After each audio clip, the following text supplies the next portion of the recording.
Configuració i funcionament d'un IDS IPS Suricata. En aquest vídeo veureu exemple de configuració i anàlisi amb IDS IPS. Hola a tots i a totes. En aquest vídeo veurem la configuració i el funcionament d'un firewall de nova generació, d'un IDS IPS. En aquest cas hem escollit com a eina, com a plataforma, un projecte anomenat Cercs, que és un projecte open source que serveix per fer una monitorització del nostre tràfic i des d'una mirada de ciberseguretat. Aquesta monitorització es fa fent servir diversos projectes, com són Suricata, que és un IDPS NSM, l'Elasticsearch, que serveix com a base de dades dinàmica, un Logstash, que ens ajuda a formatejar els nostres logs en un format fàcil d'indexar, el Kibana, que ens serveix per fer representacions, i el Sirius, que ens servirà per gestionar paquets de xarxa, a més d'altres eines.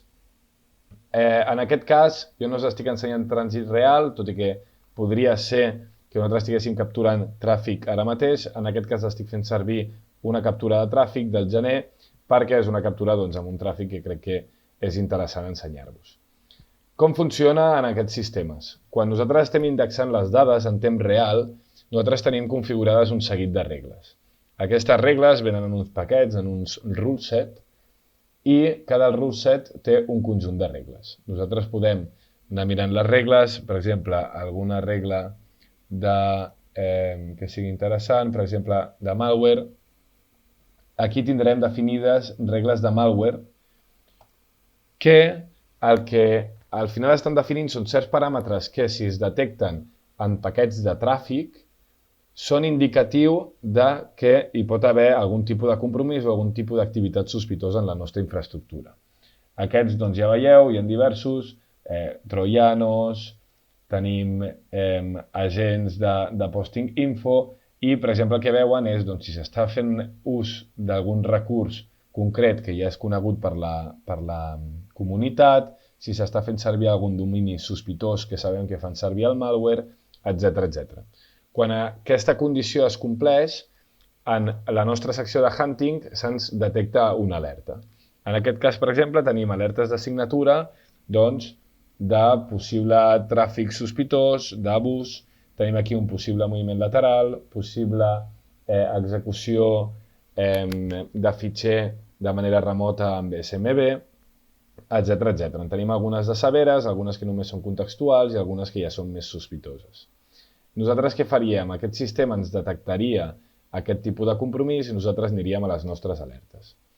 A les nostres alertes nosaltres podem trobar de manera ordenada temporalment l'origen d'aquests esdeveniments que ens fan sospitar. Si mirem la primera alerta detectada, per exemple, veiem que és una alerta cap a una direcció IP que aparentment està geolocalitzada a Tunísia. Si fem una mica d'investigació d'aquesta IP, pot ser que sigui algú sospitós. En aquest cas, VirusTotal ens diu que sí, que és maliciosa i que està relacionada amb Quackbot, i a més al març del mateix any que estem analitzant. Aquest també ens diu, és un C2 de Quackbot.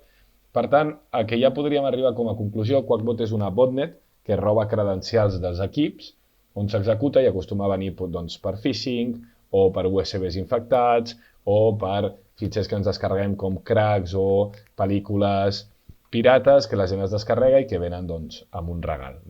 Aquí ja veuríem que aquesta màquina nostra de la nostra xarxa interna, la 10.0.0.149, està fent aquesta comunicació amb aquest domini i que aparentment aquest domini està relacionat amb aquesta campanya de Quackbot.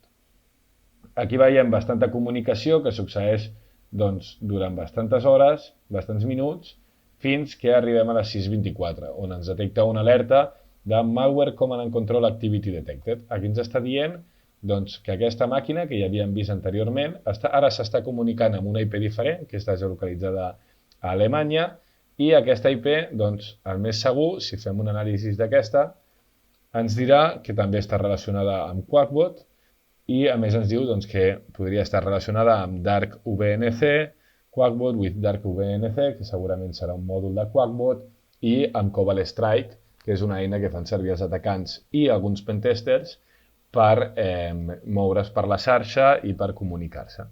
Podem veure el detall de l'event també, si volem, on podem desglossar exactament tot el que veiem i amb aquestes alertes nosaltres ja ens podem fer una idea de què està succeint. Veiem que segueix havent-hi comunicació sospitosa, veiem bastantes direccions IPs, que si insisteixo podem anar revisant i podem anar veient com totes ens diuen que estan relacionades amb Quackbot. I si seguim mirant les diferents hores del nostre atac, aquí veiem que comencen a canviar una mica, aquí veiem que diu que s'ha comunicat amb un domini una mica estrany, aquest mail Kizara, que hi tenim 3 esdeveniments que estan fets, que s'ha fet una query de DNS cap a aquest domini, i anem veient com, per exemple, aquí, Remote Service Control Manager Access, sembla que s'ha fet un intent de comunicació a una màquina de la nostra xarxa, el que apunta a, potser tenim un atacant que ja té el control de la nostra màquina 149 i s'està intentant moure lateralment.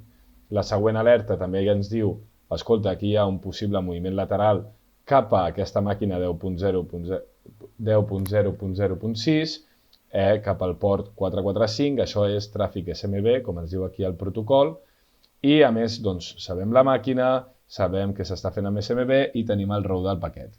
Si mirem aquest paquet, aquí veiem que apareix un fitxer DLL, que són aquestes llibreries de Windows, i semblaria que s'està intentant executar remotament aquesta DLL. Tenim més events, aquí hauríem d'anar mirant un a un per acabar d'entendre què està passant en la nostra xarxa.